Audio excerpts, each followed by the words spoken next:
Is Mike McDaniel's job with the Miami Dolphins safe? But on the flip side, is Chris Grier the one who's staring down the barrel at potential unemployment?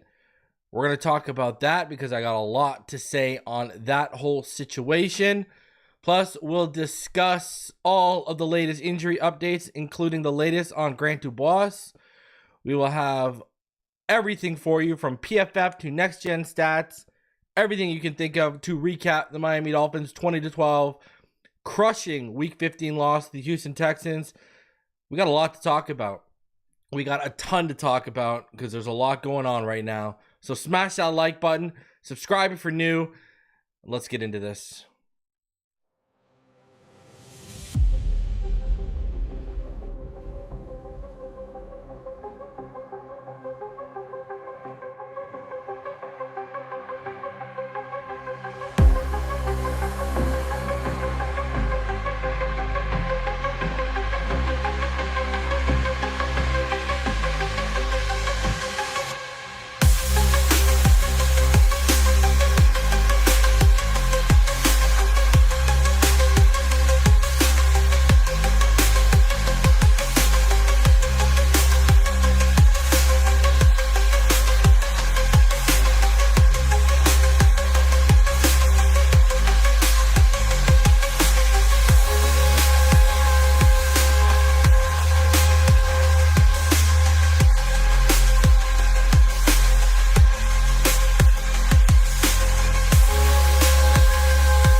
to be kidding me. Jaylen Waddle has a Dolphin touchdown. And he will score. Field on the near side, man open, touchdown.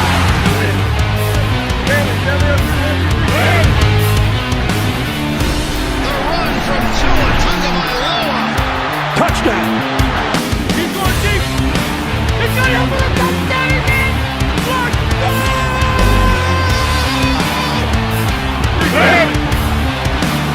trying to make up for it. Fires to the end zone. Touchdown. Beautiful day to be a Dolphin fan. Let's go!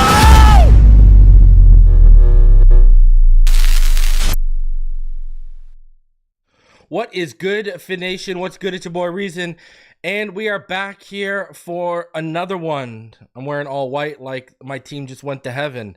Well, it kind of did because the season just ended. The season went to heaven. It might have went to hell, actually. Smash that like button. Subscribe if you're new as you come through. It really does help the channel when you smash that like button. All right, so please do me the favor. Smash that like button as you come through. We got a lot to talk about today.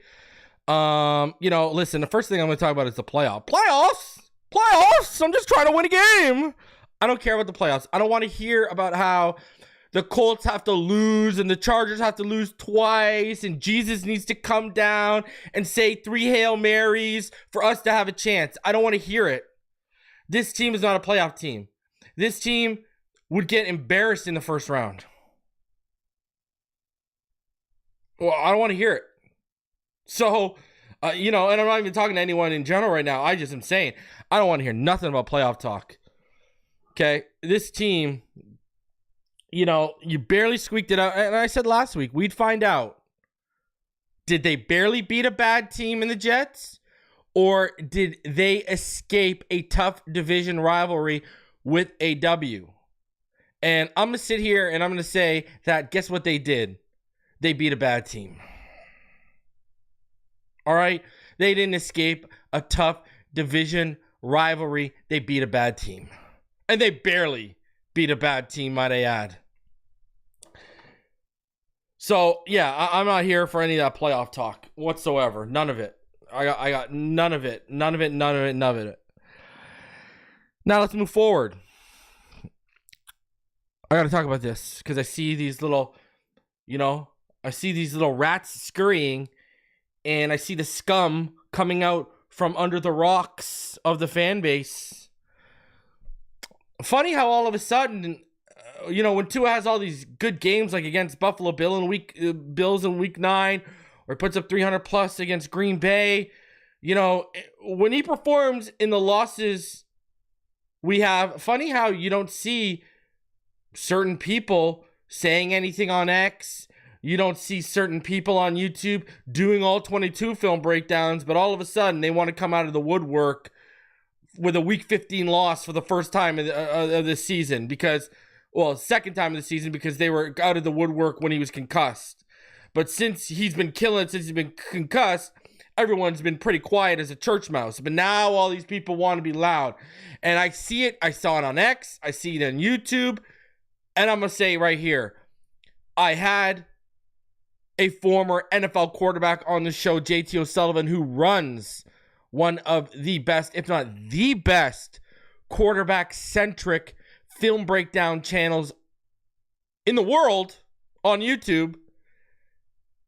This whole, I see people are trying to come back with this whole spot throwing narrative. All right? That's what we're trying to, they're trying to bring those back, those little spot throwing narratives. All you're doing, you think you have such a solid point, but all you're doing is showing you don't understand the position. You don't understand the nuances of playing the position. You don't know how to interpret film. And you don't understand the game. Because guess what? Like JT O'Sullivan said, every throw in the NFL is a spot throw. This is not Madden. This is not drop back, 5-step drop, then drop back another 8 yards and just wait for everyone to get open after they've reached the top of the stem and they're breaking out through their route. This isn't Madden. You do not see read it late fastball very often. And when you do, those guys get in trouble. And again, with Tua's interceptions yesterday, see, what people are at work at doing right now is they are trying to and we'll break the film down tomorrow, but they're trying to disprove what McDaniel said about Tyreek being in the wrong spot.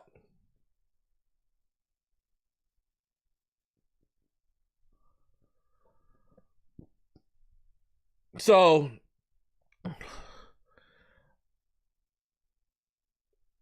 I don't know what else to say. I mean, you got people out here and they're so moronic. And then you got people out here who don't understand the game at all, but they'll sit on YouTube and think that they understand the game because they sit on YouTube. And then they'll regurgitate these narratives thinking they got one. When, bro, all you're doing is showing us you don't understand. If you don't understand the nuances of the position, if you don't understand how to play the position, if you don't understand what's required of the position, why am I hearing your evaluation on the position? You don't know how to properly break it down.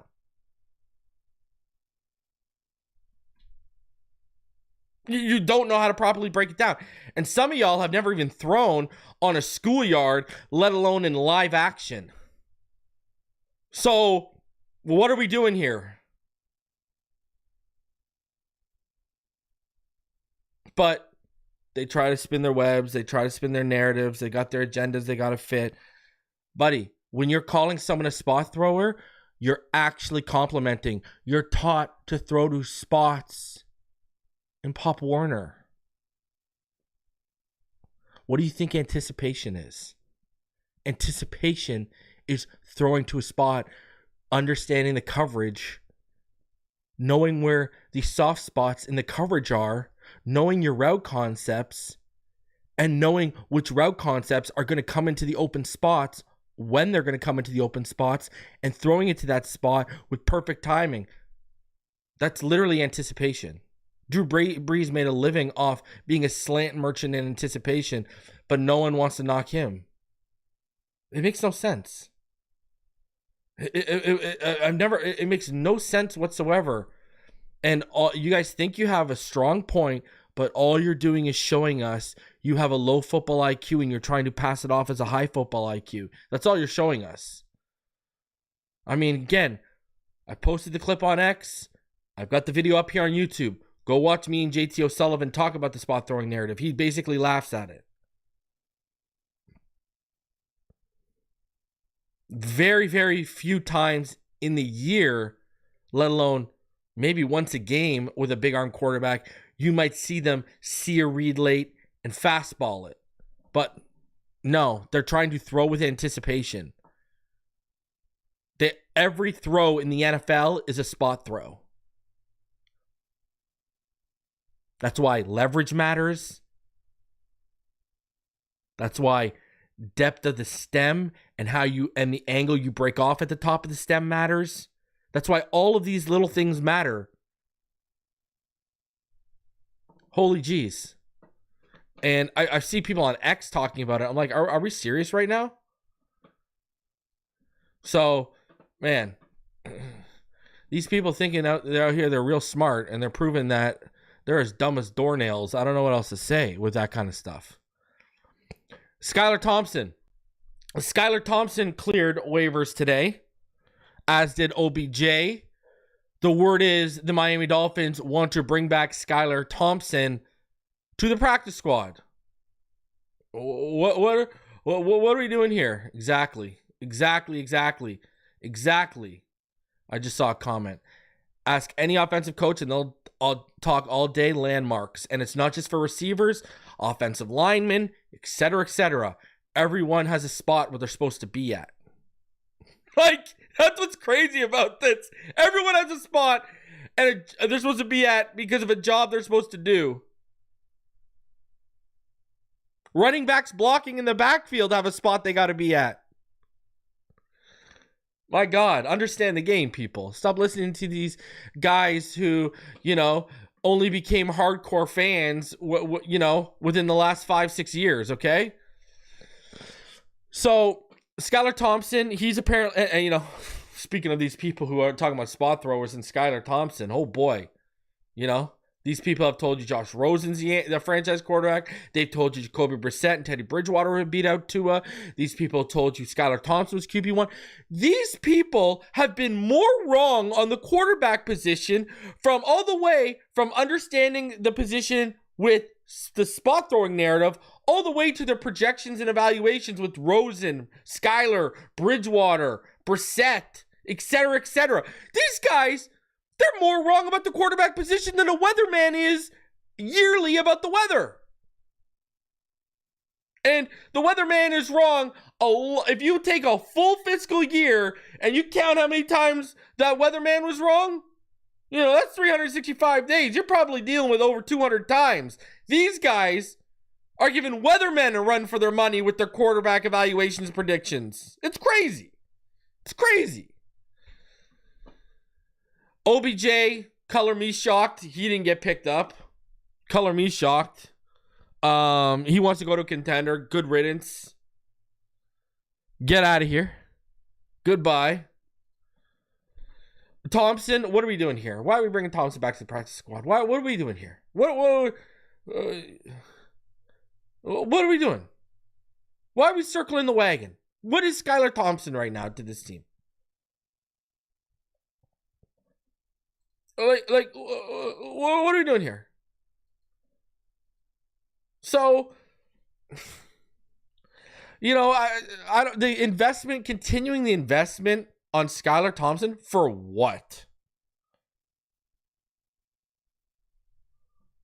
For what? So, you know, the fact that they want to reinvest, like, why even bother bringing him back to the practice squad?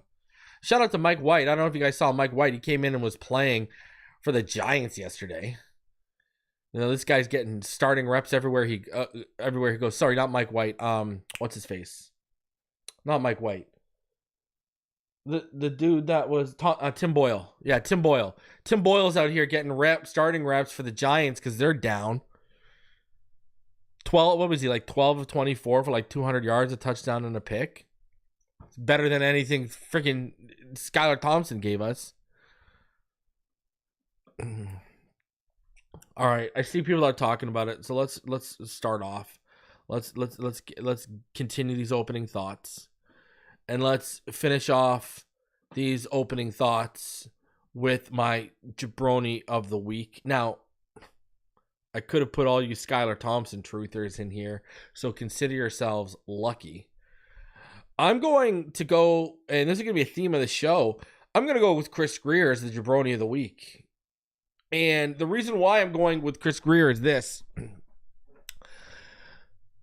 You said we were all more worried about the offensive line than you were.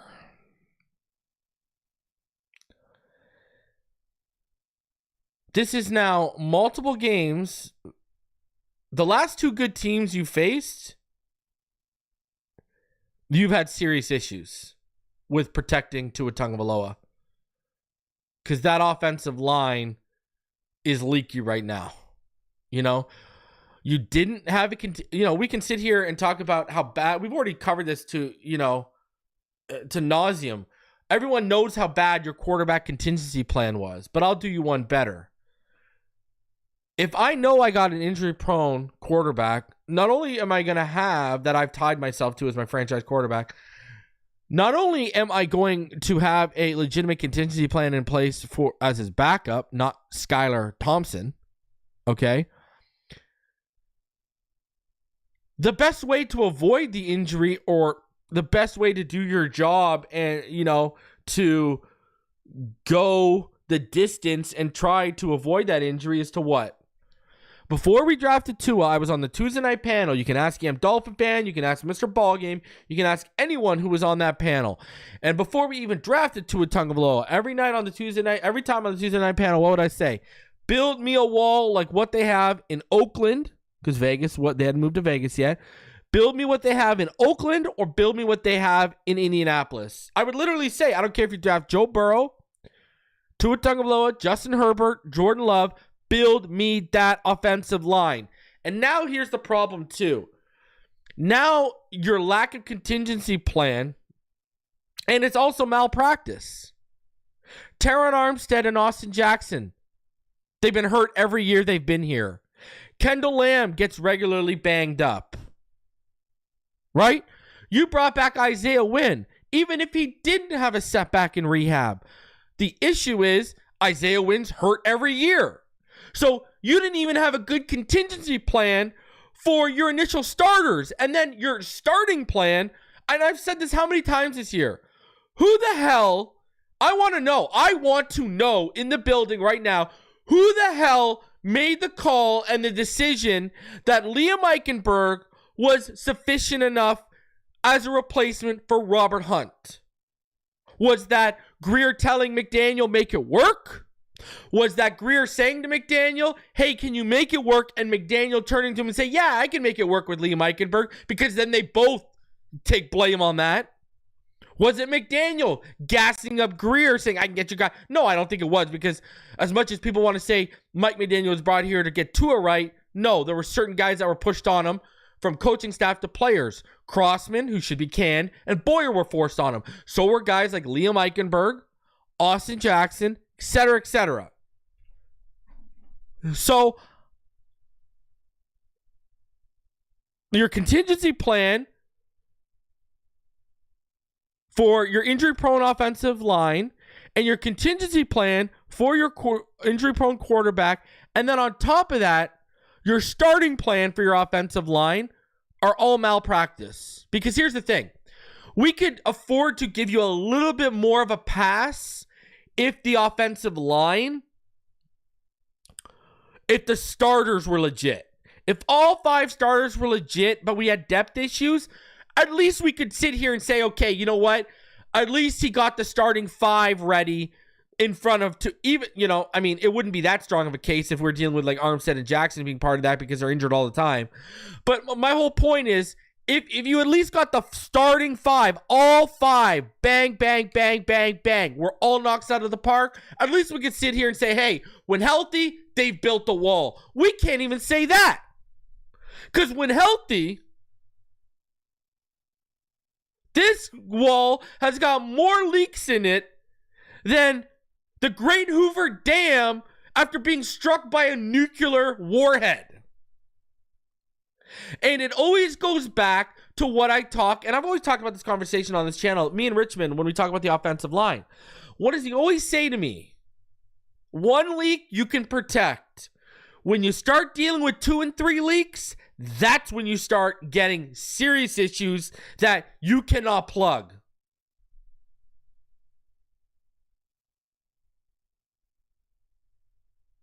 And that's where we're at. Okay, you made the decision you were going to go with Eichenberg instead. Brother, you're playing at left guard. You knew Wynn had that rehab setback. Your plan was I did a freaking video after the preseason breaking down all 22, explaining to each and every one of you why Robert Jones was not starting caliber guard in the NFL. So, Chris Grier, you know, this is 2 games in a row now. The Packers and now the Texans, where we're against good teams and we got to win to keep our playoff hopes strong. And the offensive line has been a big factor. Not the main factor, but a big factor in why we fell short. You know, there were multiple factors yesterday. Tua alone was a factor. The O-line, Tyreek. The special teams was a factor. But then I'll go even further with this. If I was GM and I've got Isaiah Wynn and you've reactivated Isaiah Wynn, if I see you put up 39 yards against the Packers and then we come on and we put up 44 against the Jets, you don't think I'm taking that long walk from my nice office down to the field and saying, hey boys, what's the deal? Why isn't Isaiah Wynn in? Like, you're sitting here, you've allowed the pass pro, because of your contingency plan and your starting plan, to go to shit in critical moments, and now the running game is right behind it.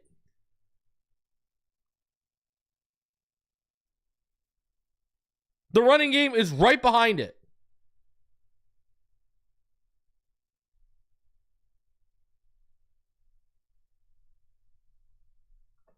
So, we were more worried about the offensive line than you were. And now in the December months when you have to run the football, we can't. We've become one-dimensional with our franchise quarterback. And oh yeah, against good teams with good fronts, like we were all worried about, they don't stand a chance protecting them for 60 minutes.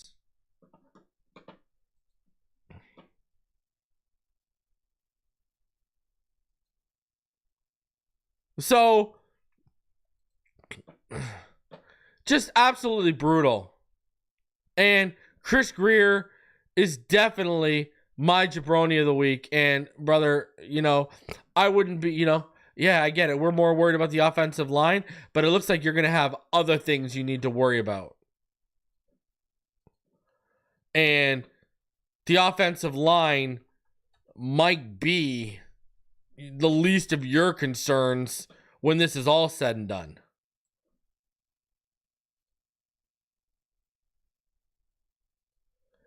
So that's what that is. Chris Grier, definitely jabroni of the week. And I could have done all the Skylar Thompson truthers, but I decided not to. This episode, it is powered by BetUS. And you look at, and we're going to keep going on Chris Grier, don't you worry. But this episode is powered by BetUS. Go over to betus.com right now. Use promo code YouTube150. That's YouTube150. Get your first three deposits matched by 150% up to $2,000. 24/7 customer service. Some of the quickest payouts in the industry. And right now, BetUS has the Miami Dolphins at a 6% chance to make the playoffs. If you believe they can make the playoffs at that low of a percentage, go throw some money down on it with BetUS. Go use promo code YouTube150. Go make some money. Just please remember, especially when it comes to gambling with the Dolphins, gamble responsibly. All right, so let's get into this. I got articles here about him. We're gonna go into. I got a whole bunch of stuff we're gonna go into with Chris Grier. So let's start off with me and what I've been hearing. So this is where I'm at with Chris Grier. So if you remember, since we were 2-4, I've been telling each and every one of you, Mike McDaniel, I think, is going to be safe. It's Chris Grier and everyone else that should be probably a little worried. This has not changed. This is continues to be what I hear. You even had, a week or two ago, Omar Kelly was echoing the sentiments that he didn't on Twitter, that he didn't think McDaniel would be fired. Now, let's unravel this, because this is a real discussion to have here with Chris Grier. Here's where we're at with Chris Grier. When Tua was out, the excuse of, well, we lost our franchise quarterback, this is why where we're at, even though we've heard it before, was going to hold a little weight with Ross. The problem you've run into, and why that argument no longer holds any weight, and why that argument no longer matters and will not save asses or jobs, is this. And I'll tell you exactly why. How many losses have you had since Tua's been back? I'll do you one better. Since Tua's been back, in those losses, how many of those games has he actually been bad in? Yesterday was the only game he was bad in since he's returned, right? Like that, like, you know what I mean? And I would say he was worse than week 2 against Buffalo because, well, I mean, it all depends. If Mike McDaniel is telling the truth and Tyreek was running the wrong route and, and he's supposed to run a crosser or a dig under that safety instead of going over top of him with a post, then, okay, then that interception's not on Tua, and either is the third one. We've already gone over that too. I've already given my feelings on that. So that changes it, but he still wasn't good. Tua was awful. He looked like he was settling down in the third quarter. And this is why I'll use the word awful. If you want to sit here and say the first interception he threw, the one before the half ended, if you want to sit here and say to me, Tua is the reason we lost the game yesterday, because that one interception led to a 13 to 17 point swing in the favor of the Texans, you won't hear an argument with me. That's legitimate. That's legitimate. You can sit here and point to that one interception, right? That one interception. We were driving to score. We didn't get our 3 or 7 points. Then we gave up 3. So that's 6 to 10. And then they got a touchdown coming right out of half. So again, 13 to 17 point swing off that one interception. If you want to say that's the reason why, you won't hear an argument from me. That's legit. Tua was awful. Tua was not good. We needed Tua from week 9 against Buffalo in Buffalo. And we got Tua at home in week 2 against Buffalo.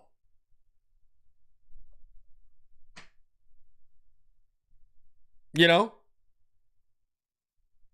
We needed the guy who almost made it a one-score game in that Green Bay game, not the guy we got yesterday. By any stretch of the imagination. But where this all ties back to Grier with your arguments out the door, Chris. We've lost games. Even when Tua's been good, i.e. week 9 against Buffalo, we've lost. Defense has let us down. Special teams has continuously let us down. Now, not being able to play complementary football in all 3 phases of the game, that's a coaching issue. That falls at Mike McDaniel's doorstep. Period. But where we're running into the problem here is the roster construction. We need a philosophical change. Right? McDaniel told Chris Grier, remember, he's on record saying he told Chris Grier he wanted playmakers more than linemen. That's when you need your GM to step in and say, Mikey Poo, why don't you look around the NFL right now? How many teams have won their conference championship or the Super Bowl with a bad offensive line? The Chiefs got to a Super Bowl against the Bucs with a bad offensive line, but that offensive line was getting injured on the playoff run. So, and what did the Chiefs learn on that playoff run? Even though it wasn't poor roster construction, it was literally just big injuries happening to big guys the whole time. They turned around and said, that's never happening again. Mahomes was out here running for his life. Do you remember how many yards? Remember he had like 200 or 300 yards behind the line of scrimmage from running around that game, Mahomes? He had some crazy number.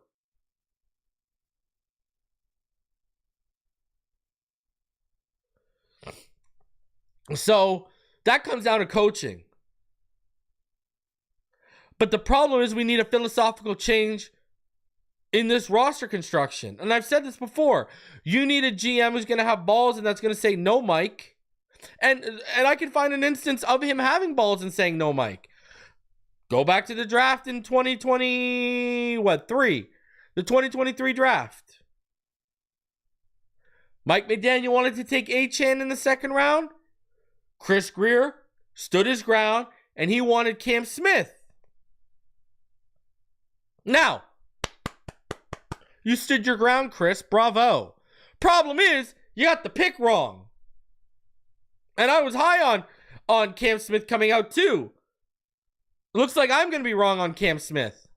But you got the pick wrong. The idea was right. X is leaving. We need another guy. The idea, the thinking process was right.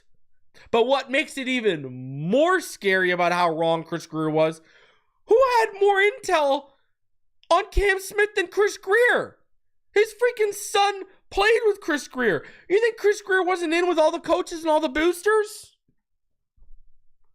No one had more intel than Chris Grier on Cam Smith. And you still got it wrong. But look at what McDaniel looks like.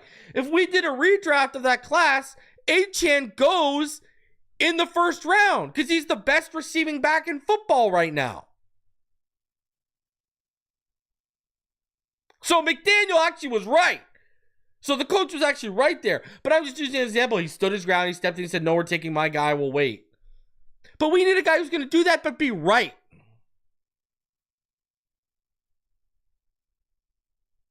And enough of this, oh, what's the grocery list? I'll go out and get the groceries for you. No. as a GM and as a football mind, especially with the scouting background you have, Chris, you should be sitting there saying, I know what this offensive line needs. I know what this offense needs. And you're going to come with disagreements with Mike McDaniel, but you need conviction. But you also need to be correct with your conviction. That's why these guys get paid millions upon millions of dollars to do what they do.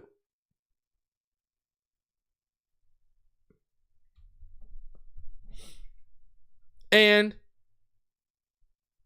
what's the deal? He's got no conviction.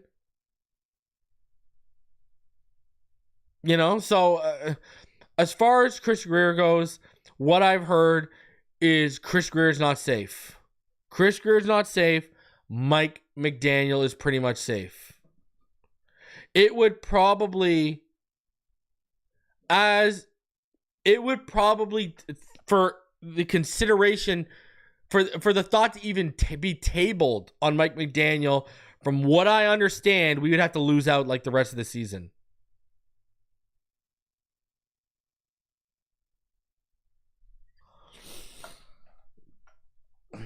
Now, I personally thought if we would have lost that Jets game, the axe would have come down on someone. But obviously, we won that game. But if you lose out the rest of the season, then I could see that is when Mike McDaniel would probably run into some problems. But as it stands right now, fully expect Mike McDaniel to be back. I wouldn't bet on Chris Grier. And the expectation was playoff win or bust. We're not even going to make the playoffs. And here's another hint, and we're going to get into some of them here. Miami media is starting to call for Chris Grier and his job.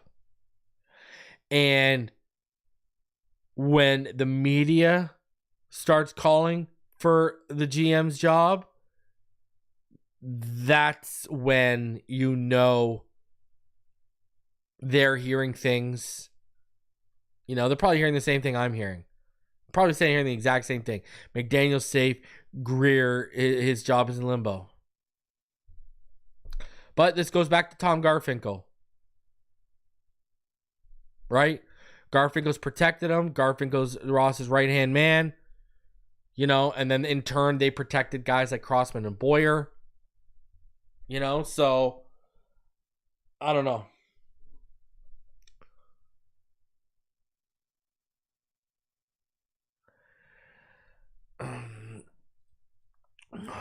It's not Tua's fault. Tua was a big part of the reason why we lost yesterday. But if you look at this grand picture before Tua came back, what was I saying to people, Throwdown? I was saying, do we really expect Tua to come back and fix this mess? We saw all the warts, all the glaring holes were exposed when Tua was out.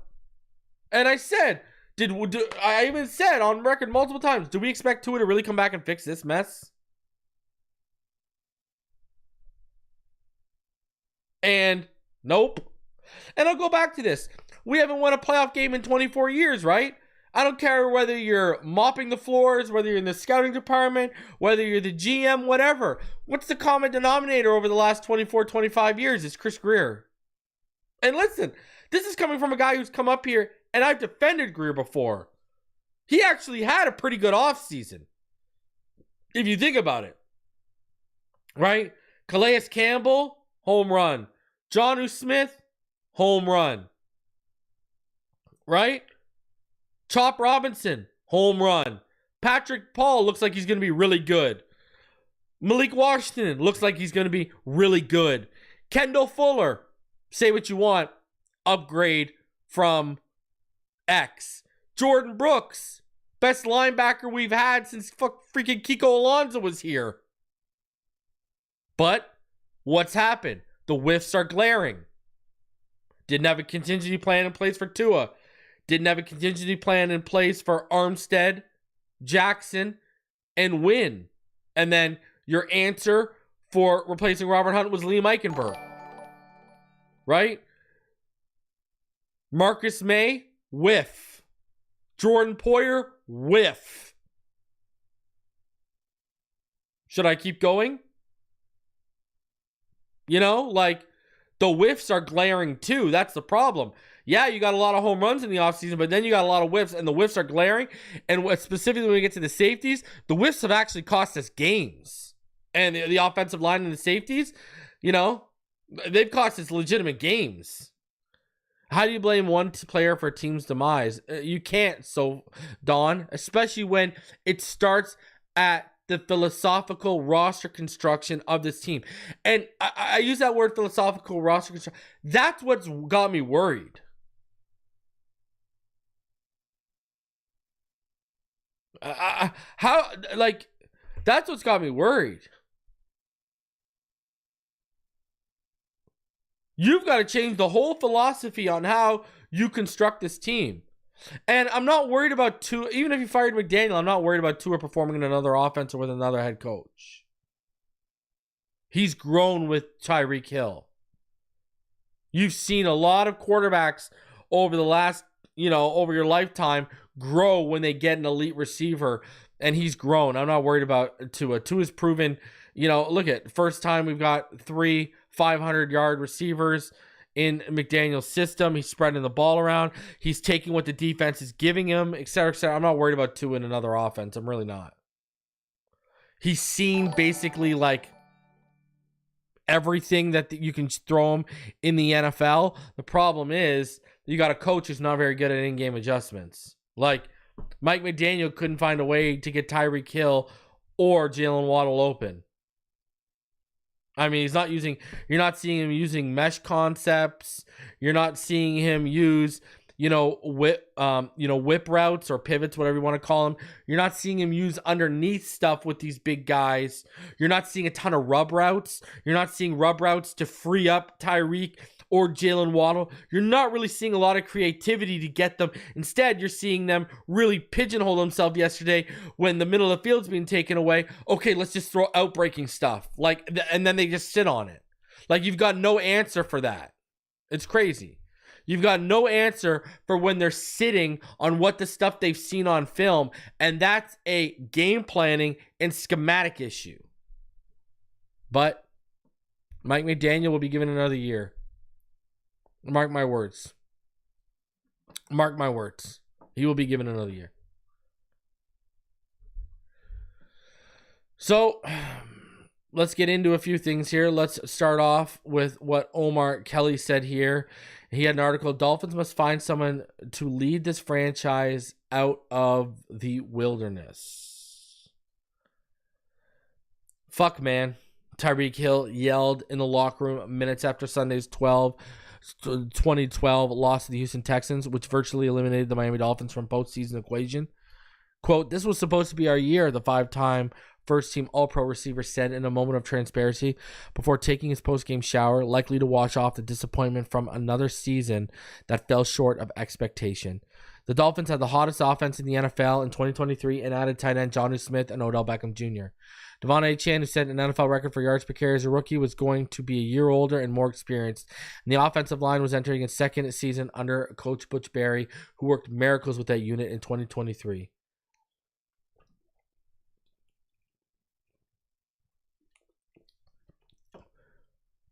Miami's defense set a franchise record for sacks last season and pushed out the old curmudgeon in Vic Fangio, replacing him with a younger, more relatable defensive coordinator, Anthony Weaver. Sure, the Dolphins had a ton of free agent defections and starting players were released at cap casualties, but from Hill's perspective, Miami clearly had enough to challenge Kansas City, Baltimore, and Buffalo as an AFC supremacy, especially with a more polished Tua Tagovailoa, who's coming off of his first Pro Bowl season at the helm, beginning his third season in the same offense. This was supposed to be the season the Dolphins turned the corner, winning the franchise's first playoff game in 24 years.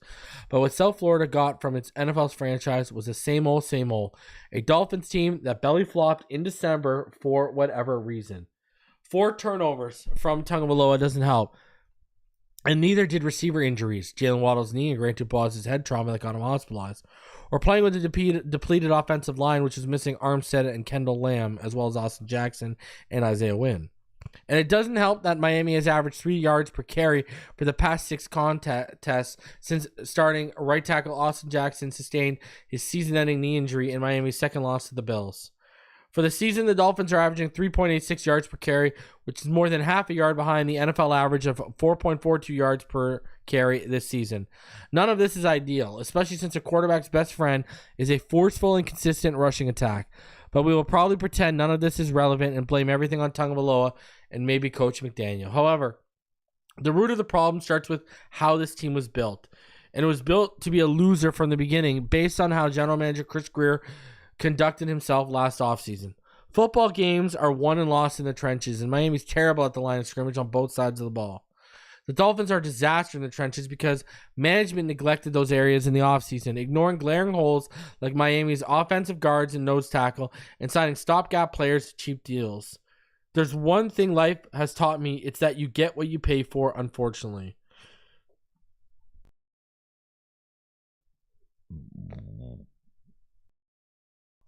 The Dolphins went to Dollar Tree to address the trenches, and now that Miami is unable to protect the quarterback, run the ball, pressure the quarterback, and stop the run on occasion, this franchise is on the verge of producing a losing record. And if that happens, it should cost someone his job. This team was never built properly from the beginning, and the buck stops with Grier, who has served as general manager, main grocery picker since 2016, and has been the top decision maker on the football side of the organization since 2019. We can run back one more season, max out another one of Stephen Ross's credit cards by restructuring deals to make even more moves to patch holes, but the problem with that is we have no proof Grier has learned anything from his mistakes. McDaniel has to realize that his finesse, speed-oriented team will always take a backseat to the tough, physical ones that usually thrive in December when the contenders separate themselves from the pretenders. We know which one the Dolphins are in 2024. The main question we need answered is who will help the Dolphins change their pretender status this franchise has had for 2+ decades. Who will lead the Dolphins out of the wilderness? I mean, they need an adult in the room. And I've said this, whether you hire Brandon Shore as Grier's replacement or not, I would seriously consider if you hire Brandon Shore as your GM, then you need to get a really smart football mind as your assistant GM. But I would also get a really smart football mind as a senior vice president of football operations. And hell, even if I hired a GM not named Brandon Shore, like Mike Berganzi from Kansas City, for example, I'm still going to go get a smart football mind as senior vice president or president of football operations. We need minds. We need football minds. I like Reggie McKenzie and Marv Allen. The problem is, can we sit here and say we have a lot of faith in them? Because, hey, maybe Grier wasn't listening to them and their suggestions, maybe. Or maybe they were nodding their head, being yes men and enabling Chris Grier. I don't know. But, yeah, we need some adults in the room.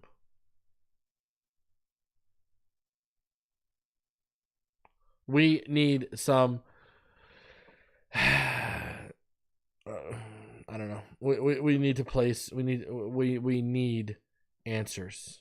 And Omar says, if this team finishes below 500, someone should go. I'm saying, never mind below 500. The expectation was playoff win or bust. If you do not win a playoff game, you did not live up to expectations. Change needs to happen. I don't care. Because guess what? This team looks like, even if Tua was healthy, and let's say we won all the games Tua missed. Let's say we're sitting here right now instead of 6-8. Okay? Instead of 6-8. Let's say we're sitting here at 9-5. Based on what you've seen against the Green Bay Packers and what you've now seen yesterday, do you have faith this team would win a playoff game? I had more faith after their loss to Buffalo than I've had the last 3 weeks. The Buffalo game showed me something. You had 150 yards on the ground. Tua was lights out. You barely lost. You lost on the last second. That was the competitive team I'm expecting to see. That team has not shown up since then. And even still, the defense and special teams let us down big time in that game. So, but that's what I'm expecting in these games. Even if Tua has a bad game, we should be losing by 3 or 7. Not getting blown out.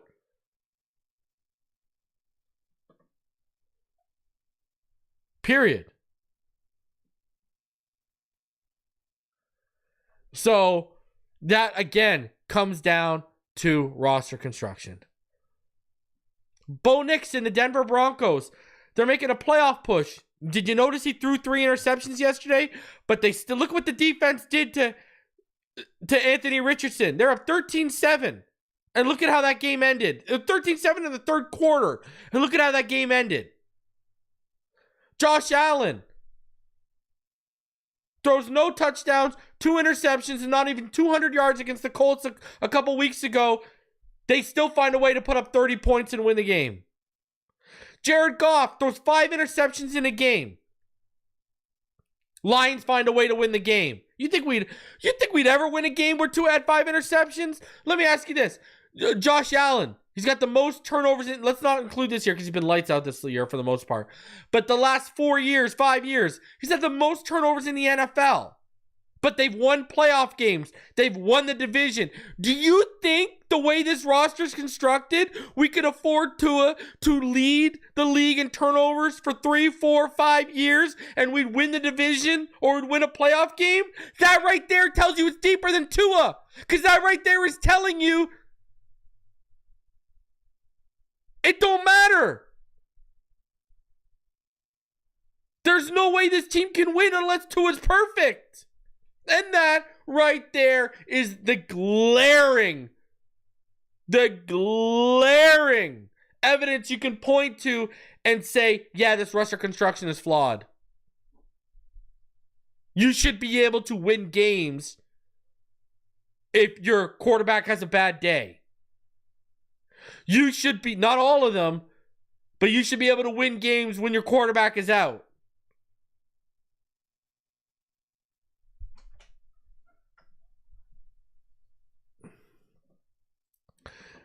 Dave Hyde, he had this article. Time for Boss Ross to shake things up after Dolphins go kaput in Houston.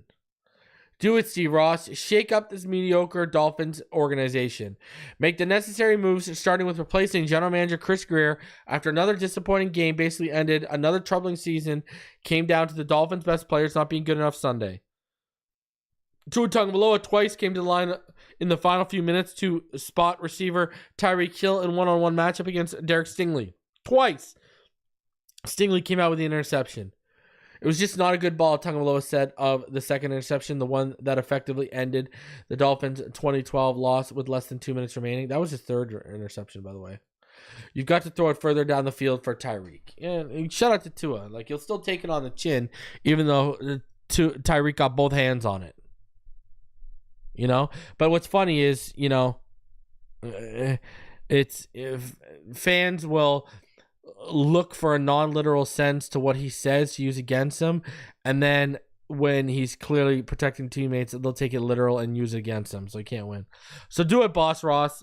Find someone better than Grier to improve the drafts, build a better team, and most of all, dictate a winning style of football for this franchise to stand for. The new guy can decide on Coach Mike McDaniel and if Tua is the man, like his contract says he is. This season, whose hopes flickered from the opening kickoff, finally flickered out in Houston. Sunday was another troubling statement of everything that goes wrong against good teams. That's beyond those two interceptions. Go down the list. 4 turnovers. No running game again. Special teams changing another day the wrong way. Like, as the Texans reverse on a fake punt, set up a vital touchdown. The Dolphins did its job Sunday. The defense did. Yeah, I give it full credit. But the offense and special teams, I say, hung them out to dry. But he says, but the offense, again, didn't show up for another big road game on the road. How many times has that happened over the past few years? Well, Dave, Tua showed up in Buffalo. The defense decided not to show up in Buffalo, brother. It was a game we thought we were ready to go and win, and we weren't, McDaniel said. Who's accountable for this? Ross can't go through another offseason pretending these problems will just go away like the winter wind when that was the idea he took last season, can he? It's fine and dandy for the Dolphins to talk of where they would be if Tua didn't miss 4 games this season, or how strapped they were in Sunday's big game down their top 3 tackles injured. There's an excuse for you every day and every season if you want to take it, as Bill Parcells used to say.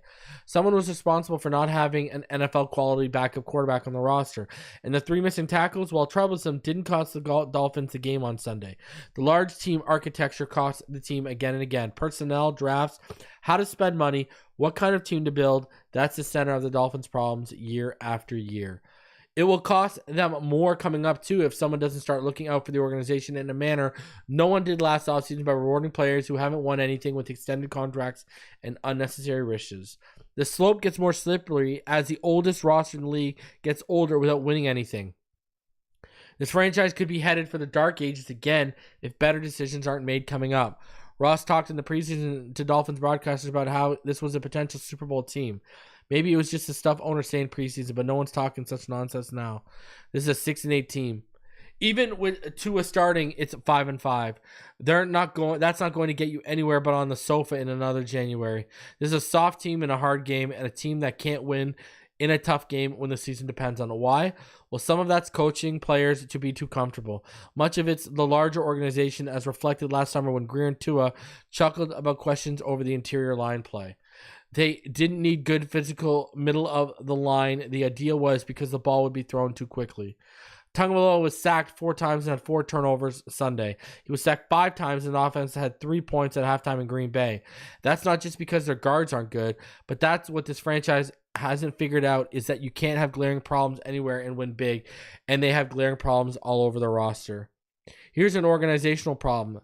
The team over-relies on a good quarterback who, as Sunday showed again, is a few daddy long legs steps from great. Do they mistakenly overvalue him? Do they do so because he's their best bet when the running game has 50, 39, and 44 yards on the ground the past 3 games? Did we have the same conversation last season? This makes 24 consecutive years the franchise hasn't won a playoff game. The past 16 with Ross as an owner. 6 seasons ago, he decided to trade good players, tank a season or 2, keep Grier around to oversee this massive rebuild. Basically, the decision was made as I looked at it and saw that today we're no further along than when I bought the team, Ross said after the 2018 season. We've been operating under a philosophy that we had a good young roster and it needed maybe free agents and draft choices, and we'd be very competitive. Does that apply today? Quote, to keep operating under the philosophy would be like the definition of insanity. Doing the same thing, expecting a different result, Ross said then. So I thought it was time for the organization to take a different approach. It's time for another different approach. Do what's necessary, Boss Ross. The starting point is replace Grier with someone capable of making the hard decisions looming over another troubling season. So, I mean, pretty strong words from Dave Hyde. Basically, get Grier out of here. You had Omar Kelly alluding to it as well. Listen, there's a lot of the stuff that Hyde said I agree with 110%. Now, I do believe he left some things out of context to make his point a little bit more stronger, i.e., I already brought it up. He's talking about, and you're right, over the last couple of years, yeah, the offense hasn't shown up on the road. But guess what? Where was defense and special teams in week 9 when Tua was lights out against Buffalo and we should have beat them in Buffalo? Didn't allow a stop for 41 minutes. Arizona, the defense wasn't good, specifically the safety play. You had a chance at 3rd and 4 to stop them with over a minute left in the game, give the offense the ball back to come back and score, and Marcus May whiffs on a tackle. Buffalo. Ray Davis. Marcus May got 15 yards to line the guy up. Whiffs. Marcus May got Josh Allen in the backfield. Got him lined up, squared up to take him down for a sack. Whiffs. Josh Allen throws it. Touchdown. The problem is, and it goes back to what I said earlier, you can't get all 3 phases playing against good teams, complementary football. That comes to coaching. Now listen, I'm sitting here saying, I agree bye Grier. But when you can't get teams playing complementary football and clicking on all levels, that usually comes down to coaching. But I do agree 110%. Fire Chris Grier. Move on with your life. All right? And again, it comes to how the way this team is built.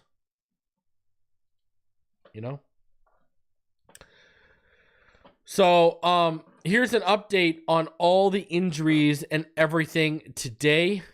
Dolphins receiver Jaylen Waddle left the Texans game with a knee issue, avoided a serious injury and won't need surgery, Coach Mike McDaniel said Monday. But his status for Sunday's home game against the Niners is in question. He's day-to-day. Meanwhile, McDaniel said he had no additional updates after the team issued an encouraging statement regarding DuBose's health on Monday morning. DuBose sustained a head injury and was hospitalized after a head-to-head collision with the Texan safety Kalen Bullock during Sunday's game, has avoided the worst-case scenario. The team issued a statement Monday morning. After sustaining a head injury in yesterday's game, Grant DuBose remained at a local Houston hospital for evaluation overnight. His movement in all extremities and initial tests have revealed positive results. He remains under the care of doctors for continued observation. McDaniel said it's unclear when DuBose will travel from Houston to South Florida.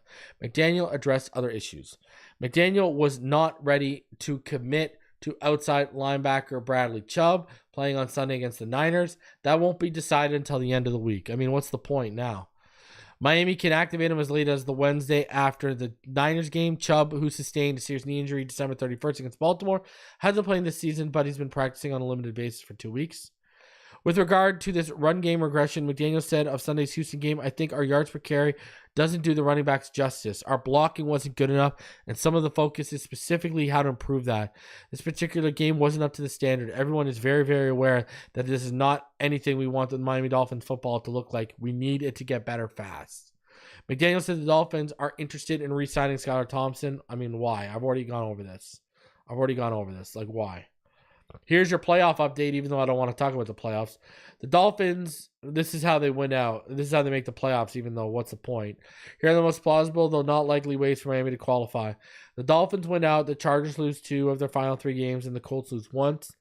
The Dolphins close at home against the 49ers, Cleveland, and the Jets. Los Angeles plays Denver on Thursday and then finishes the season at New England and Vegas. Yeah, the Chargers aren't losing 2 of those. Good luck for you. Indianapolis finishes at home against Tennessee, the Giants, and then home against Jacksonville. The Dolphins win out. The Colts lose once, and the Denver Broncos lose their 3 remaining games at the Chargers, at Cincinnati, and at home in Kansas City. The Dolphins win out. The Colts lose once, and the Baltimore Ravens lose their 3 remaining games, home at Pittsburgh, at Houston, and at Cleveland. Dolphins would lose a tiebreaker to the Colts because of Miami's head-to-head loss. But the Dolphins would win tiebreakers with the Chargers, Ravens, and Broncos because they would be assured of having a better record in conference games if the Dolphins finished tied with any of those 3 teams. Miami also would win a tiebreaker with 6-8 Cincinnati. And here you go, a little subtle change for Dolphins and 49ers. Instead of CBS airing the 49ers game in most of the country, which had been the plan, the NFL instead opted to move New England-Buffalo game from 1 to 4:25, and will send that game to a chunk of the nation. So everyone gets to watch Buffalo beat up on New England. Dolphins, 49ers will remain at 4:25. So there you go. The NFL is expected to flex the Dolphins-Browns Week 17 Sunday Night Football game out of prime time, but the deadline for that decision isn't for another week. So we're going to be moved out of prime time. Hey, with the way this team plays in prime time, that might actually help us. So you're not going to hear too many complaints from me. That's for sure. Let's go over the PFF grades quick for you. Here are your offensive PFF grades. You can see right here, John, who was your highest graded guy, 71.4 was the highest. 67.4 for Malik, 67 for Raheem. Tua Tagovailoa was your worst graded player. He was awful. I said this. 30.8. Liam was 32.2. Alec Ingold was 42.1. Jackson Carman, 42.4. And Robert Jones, 42.7. Oh, boy. 3 of your 5 offensive linemen in your bottom 5. When you look at Tua in his passing chart, he's 0 for 1 on the deep shots. On the intermediate shots, he was 3 for 9. Short level, he was 13 for 15. And then behind the line of scrimmage, they had him here as 13 for 14. When he was kept clean, Tua was 24 of 29. All 3 of his interceptions came when he was kept clean. Completion percentage was 82.8%. Like, he only missed 5 throws when he was kept clean, and 3 of them were picks. Huh. And only 2 of them were two. See, look, they didn't charge. It doesn't seem. I'm just looking here. All 3 picks came under. They didn't charge that third interception as a turnover-worthy play. So the one where Tyreek got beat at the catch point, it looks like they charged that against Tyreek. It wasn't labeled as a turnover-worthy play. Anyways, he had only a drop when he was under pressure. Under pressure, he was 5 of 11. His completion percentage dropped from 82.8 to 45.5. His NFL passer rating was 58.5 when he was kept clean. It was 61.6 when he was under pressure. Time to throw 2.19 when he's kept clean. 3.07 under pressure. And that's what that looks like. When you look at from a blocking standpoint, look at the second most pressures the Dolphins have allowed all season. The most pressures they allowed this season was 16 against Green Bay. They allowed 13. So, and they're only charging them with one of the sacks, the offensive line. So that tells you they're putting the other sacks on Tua. That's what it looks like, at least from a standpoint. Well, so I don't know, because they're not crediting those other 2 sacks to anyone. Because, yeah, Tua got sacked more than one time yesterday. He got sacked, 3 times? Defensively, Kader Kohu, 93.7. Look at that. Chop Robinson, 79.3. Jordan Brooks, 78.1. Zach Sealer, 78.1. Calais, 78. Look at, as much as we say Tua makes the offense go around, and if Tua ain't on, the offense ain't on. If Campbell, Sealer, Brooks, and Robinson ain't on, our defense is pretty much toast too. Bottom-rated guys were Benito Jones, Elijah Campbell, Emmanuel Ogbah, Anthony Walker, and Muhammad Kamara. I actually thought this was Anthony Walker's best game since he came back from injury, even with the missed tackles, compared to what we'd seen the last couple weeks. Clearly, they don't feel the same. When you look at how the coverage stacked up for the Miami Dolphins, Javon Holland targeted 5 times, allowed 4 receptions for 29 yards. Jordan Brooks targeted 5 times, allowed 4 receptions for 31. Cater targeted 4 times, allowed 2 receptions for -3 yards, and he had a pass breakup. Kendall Fuller targeted 3 times, targeted 4 times, allowed 3 receptions for 36 yards and a first down. Anthony Walker targeted 3 times, allowed 2 receptions for 15 yards, a first down, and a touchdown to Nico Collins. Emmanuel Ogbah dropped into coverage twice. He was targeted twice, allowed 17 yards and a first down. Ramsey targeted once, did not allow the reception. It was a drop by Michi. Remember, Michi had burnt him. And then Nico Collins was targeted once against Poyer. Poyer's only target. He allowed the reception for 6 yards and the touchdown. That was where Poyer looked like he didn't know where the hell he was. So those are your PFF grades for week 15. Quickly here into the passing charts. This was CJ Stroud's next-gen passing start. I mean, again, how many, 3 attempts beyond 20 yards or beyond? 2, actually, sorry. Taking what they were giving us underneath, and just don't make a mistake, CJ. And he didn't make a mistake that burnt them. Our quarterback made a bunch of mistakes. That's why it was my matchup to watch, and it cost us. Now, if the flip side, if it was Stroud that made all the mistakes, we win this game. Here is your next-gen passing chart for Tua. Again, not much. 1 attempt beyond 20 yards? And look at 2 of those interceptions were trying to hit outbreaking routes to Tyreek Hill. Not good. Not good at all. But again, you see the cluster of passes behind the line of scrimmage. Go watch the film. You see Tua. 1, 2, 3. Got to check it down. 1, 2. Skip to 4. Got to check it down. The coverage was good, and you'll see on the All-22 when we go over it. The coverage was good yesterday. So, it is what it is. And then, lastly here, your next-gen stats for yesterday. Tua Tagovailoa's longest completed air distance, 29.1 yards. Malik Washington was the fastest ball carrier at 17.75 for the Dolphins, but Bullock got up to 20.97 off that pick. Fastest sack for Miami was Sealer at 3.3 seconds. Will Anderson for the Texans at 4. Again, you see the discrepancies all over the place between PFF and the passing chart that they got over here. So we go through it every week. 0 for 1 on the deep level, whereas PFF, when you look at him, they also had him 0 for 1 on the deep level to the right. On the second level, on the intermediate level, 0 for 1 to the left, 1 for 5 to the middle, 2 for 3 to the right. On PFF, it was 0 for 1 to the left, 2 for 6 to the middle, 1 for 2 to the right. And then look at the short, 4 for 5 to the left, 6 for 6 was PFF, 5 for 5 is here to the middle. Both were 4 for 5. And then 3 for 4 to the right is what PFF had, and that's what Next Gen Stats had. Behind the line of scrimmage, they had 4 for 5 to the left, did Next Gen, while PFF had a 1 for 2. He was 2 for 2 to the middle, well, PFF had him 8 for 8. And then to the right, he was 4 for 4 with PFF, but Next Gen had him 8 for 8. Rushing, not much going on. It was all 29 of Achane's 41 yards came wide off the left side. Look at this. Look at the league average of separation. The league average is 2.97 yards. Tyreek Hill and Jaylen Waddle were almost half that. Waddle 1.44. Hill 1.77.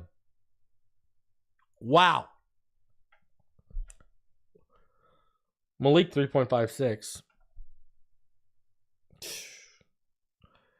And then, Chop made it again. Defensive pass rush. The average separation from a QB is about 4.57 yards. Hand was at 3.55. Robinson was at 3.96. Ogba 4.19. Sealer at 4.57.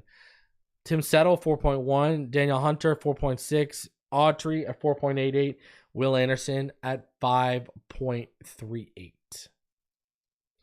So those are your Next Gen stats. Those are your PFF stats. That is everything wrapped up and put into a bow for you. And really, this comes down to people want changes. I think right now we are in a time where we all realize expectations have not been met. And I look at it as you look at those major crimes back in England or in France, back in the 1600s, 1700s, 1800s. They all wanted a public execution. They all wanted a head on the chopping block. And guess what? That's basically what this season's coming to. And I'm going to tell you, there's going to be a lot of unhappy people if there isn't. If it is status quo and just get back to work and just fix these little things and fix this, that's going to be bad news. That's going to be bad news. And I'm going to be honest with you. If you're Mike McDaniel, do you think you're maybe hoping there's a change for Chris Grier? Because if you're heading into another season with Chris Grier and Mike McDaniel making the calls, that could lead to some bad stuff. And what do I mean by that?